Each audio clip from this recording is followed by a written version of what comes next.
जब आप वृंदावन जाते हैं तो बिहारी जी के यहाँ समक्ष खड़े होकर कभी आपने सोचा है इतनी भीड़ में बिहारी जी ने मुझे देखा होगा, मुझको सुना होगा, मेरी पुकार सुनी होगी? जी हाँ, आज आपको ऐसा ही उदाहरण पेश करने जा रहा हूँ। हरे कृष्णा दोस्तों, मैं हूँ दीपक महेंद्र। बात कुछ 50 साल पहले की है। पंजाब से एक आई महिला भक्ति कौर, जिसका नाम बाद में पड़ा भक्तिमती। बिहारी जी से इतना प्रेम हो गया उसको कि वो कभी पंजाब दोबारा गई नहीं। वहीं कुंज की गलियों में उसने निवास किया, वहीं छोटे सी एक कुटीर ली और रोज बिहारी जी की पूजा करती, रोज बिहारी जी के दर्शन को जाती। इतना प्यार हो चुका था, इतना प्रेम करती थी बिहारी जी से कि एक दिन भी उनके दर्शन के बिना वह नहीं रह पाती थी।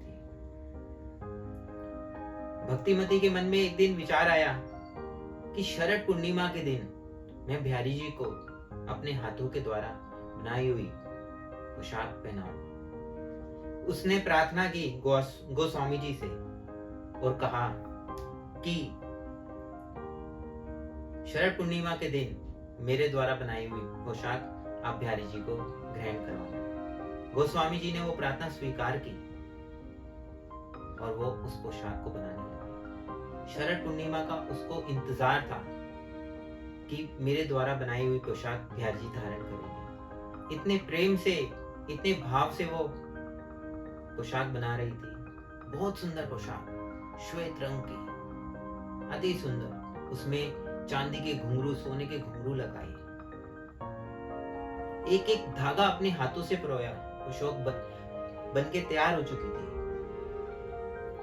गोस्वामी जी के पास पोशाक लेके गए एक दिन पहले और उन्होंने कहा कि पोशाक तैयार है, आप बिहारी जी को कल यानी कि शरद पूर्णिमा को पहना दीजिए। गोस्वामी जी ने कहा, अरे भक्तिमती, मैं तो भूल ही गया था कि मैंने तुम्हें कहा हुआ है कि तुम्हारे द्वारा बनाई हुई पोशाक बिहारी जी को धारण करवाएंगे, लेकिन अभी यह नहीं हो सकता।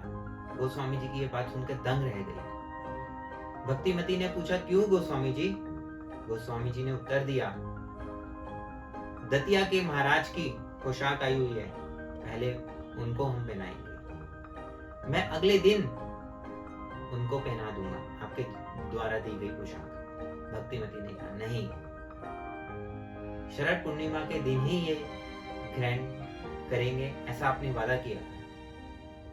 तो गोस्वामी जी ने मना कर दिया। भक्तिमती के आंसू रुक नहीं रहे थे। बिहारी जी के समक्ष खड़े होकर बोल रही थी, आप तो प्रेम के सागर हो, मैं आपसे इतना प्रेम करती हूँ, एक एक धागा मैंने अपने हाथों से पिरोया और आप हैं कि ये पोशाक धारण नहीं करेंगे। रोती हुई अपनी घर को चली गई, कुंज गलियों में भागती हुई चली गई रोते हुए, और बिहारी जी से माफी भी मांग रही थी कि मैंने बिहारी जी को ऐसा कहा। शरद पूर्णिमा का दिन आया। गोस्वामी जी बिहारी जी को पोशाक धारण कराने लगे, दतिया के महाराज द्वारा दी गई। पजामा पहनाया था, लेकिन ऊपर का कुर्ता नहीं आ पाया। कभी वो दाएं भुजा से छोटा रहता तो कभी बाएं भुजा से। लाख कोशिशें करने के बाद गोस्वामी जी थक गए, प्रार्थना करने लगे, बिहारी जी, हमसे कोई गलती हुई है तो हमें क्षमा करें, आप पोशाक धारण करें, आज शरद पूर्णिमा है, भक्त लोग आपका दर्शन के लिए इंतजार कर रहे हैं। चरणों में गिर पड़े। ऐसी आवाज आई बिहारी जी की, मुझे भक्तिमती की पोशाक पहनाओ। उन्होंने तुरंत ही दतिया के महाराज द्वारा दी गई पोशाक, जो मलमल से भी कोमल थी, उठा के नीचे गिरा दी और दूसरे गोस्वामी जी को बोला कि भक्तिमती की द्वारा दी गई पोशाक लाओ। बिहारी जी ने वो पोशाक बड़े ही सरलता से धारण की और अति ही सुंदर लग रहे थे।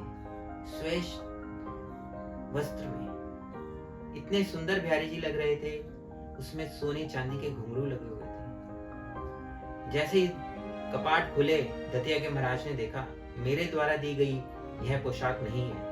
वो गोस्वामी जी के पास गए उन्होंने बोला जो पोशाक मैंने दी थी वो तो आपने धारण नहीं करवाई। तो गोस्वामी जी ने बोला बिहारी जी ने धारण नहीं की, वो थोड़ी छोटी रह गई थी।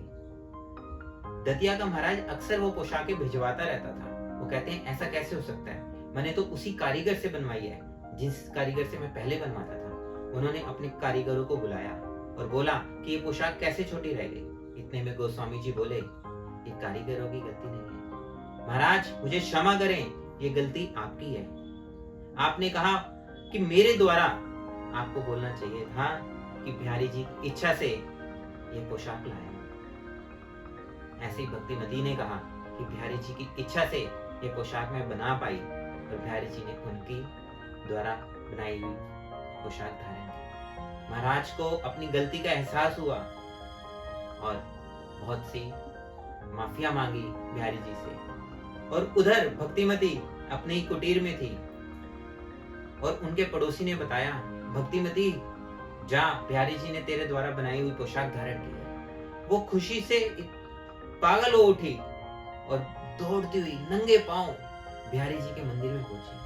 उनको निहारती रही, उनको वारती रही, यूं करती रही और अति सुंदर लग रहे थे। और भक्तिमती बहुत प्रसन्न हुई, उन पे बहुत कृपा हुई बिहारी जी की। और ऐसे हैं हमारी बिहारी जी, जब किसी पे कृपा करते हैं तो अनंत कृपा करते हैं। कभी भी मैं अहंकार मत लाओ, बिहारी जी सब पर कृपा करते हैं। तो कैसी लगी मेरी वीडियो? अगर अच्छी लगी तो लाइक, शेयर और सब्सक्राइब जरूर करिएगा। आपका शेयर, आपका सब्सक्राइब हमें प्रोत्साहन देता है। जल्दी ही मिलते हैं अगली वीडियो में। हरे कृष्णा।